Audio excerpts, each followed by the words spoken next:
What I love about the homesteading lifestyle is its unmatched ability to teach life skills and lessons.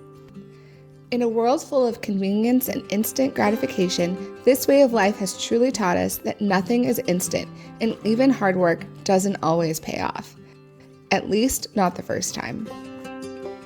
Between finishing our chicken coop and getting a head start on planting our orchard, we ended last year riding a high of all the progress we had made our first year on the homestead. But what once felt like progress quickly felt like starting back at ground zero when our entire flock of chickens was wiped out by a single raccoon and our frost-tender avocado trees didn't make it through the mild California winter.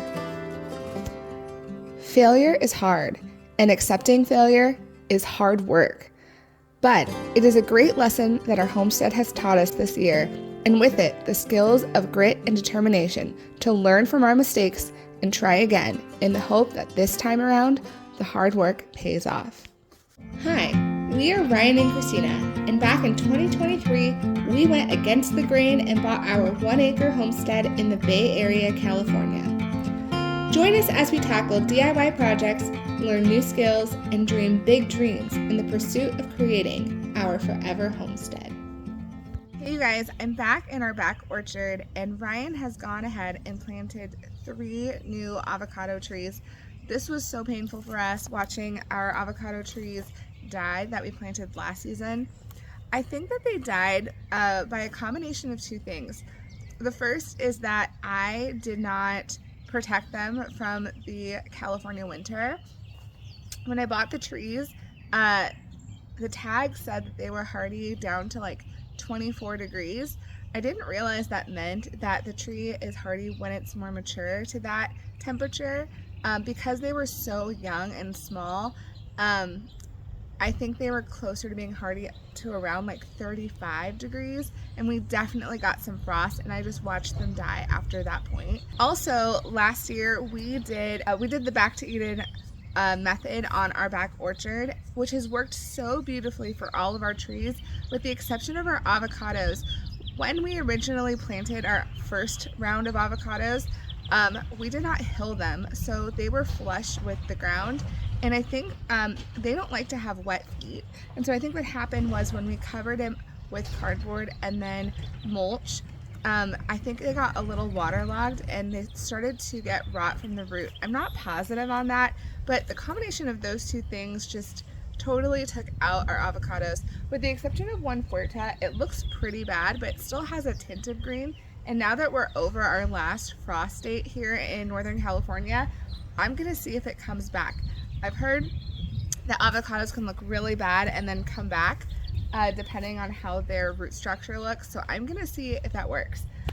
But regarding the 3 new trees that Ryan planted, we're actually gonna do 4 things that we didn't do the first time that we planted avocados, in the hopes that that helps us with having success getting these trees through the winter. So the first was we actually purchased more mature avocado trees. So I bought, this is a Haas, and you can see it's pretty mature. A Haas is not as cold hardy as some of the other varieties that we purchased. So I went ahead and got it a little bit more mature to just help the tree get through the cold in the winter. The other trees as well, they weren't as flimsy, and they're actually starting to develop that bark that our other trees didn't have.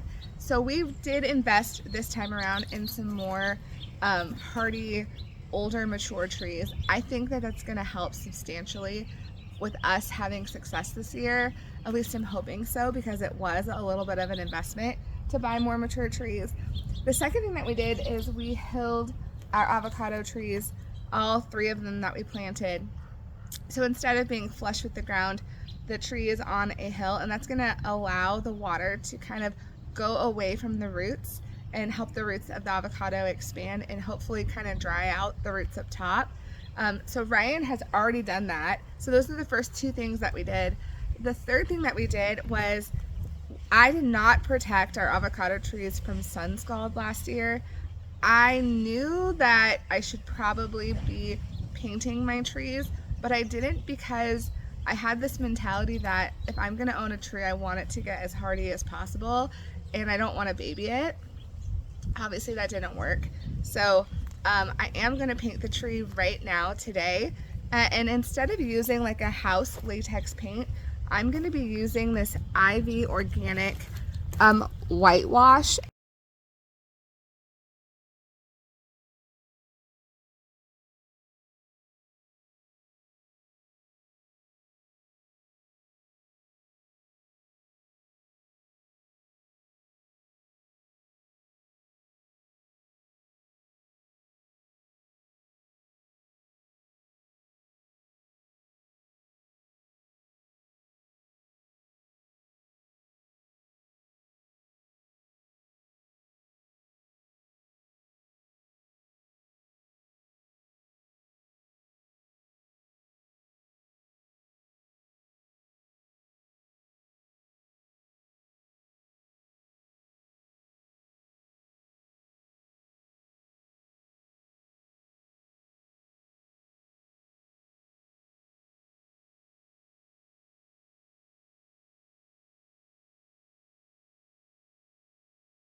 Okay, I think I pretty much finished what I want to do on this tree, so I'm going to head over to the other 2 trees and paint them as well.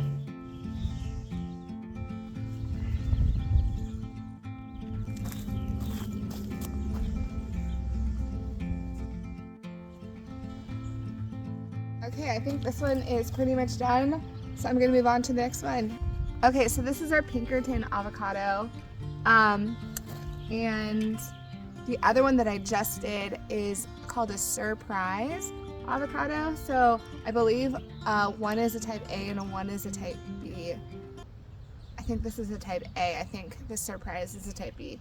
So I have 2 different varieties going in. So in total, we'll have 4 different varieties of avocados here on the homestead. We'll have a Fuerte, a surprise, a Haas, and a Pinkerton if all goes well. I believe a Pinkerton is pretty cold hardy, so this is a good variety if you're living in Zone 9B in California. And then I believe the surprise is also pretty good. Another variety that we could have gotten would have been the Mexican, like a Mexican variety. I think it's called like Mexicana or something. They didn't have those when we went to the store to pick up avocados. That would have been another good option as well. But again, all these I think are cold hardy down to like 28 or 24 degrees. And we usually don't get that cold. But that temperature, when you see it on the tag, is for mature trees, mature avocado trees, not the babies that you get at the store. So we're going to protect these as best as we can this year. I'll definitely put out a video on how we plan to protect these from the California frost. Okay, I think that I'm done with this avocado tree too. In total, to paint all 3 trees probably took me about 20 minutes. It really did not take that long. It was not hard. It was actually kind of fun.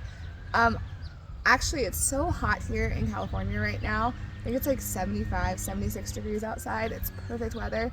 I'm going to show you what it dried out, what this product dried out to look like on our Haas avocado since I started with that. It's like almost a whitewash. When it goes on, it looks very thick and white. But when I go to look at it over on the Haas avocado, it almost has become a little translucent. So I'm hoping that the work that we did on these avocados today with whitewashing them will really help them get through the winter next year, because they won't be sunburned or damaged during the summer. And then, like I said, in the winter, we're going to be tenting them or covering them with some thermal blankets. So I'm hoping that the work that we put into them this year is really going to pay off. And maybe, because I know these avocados are fruiting because they're a little bit more mature, next year we may start getting a little bit of a harvest, and that would be amazing. So thank you guys so much for watching. We have had so much progress here on the homestead in the last month that I haven't even shown. So I have a lot more coming in the next couple weeks to show you guys. I can't wait to do that. But for the meantime, I will see you guys next time.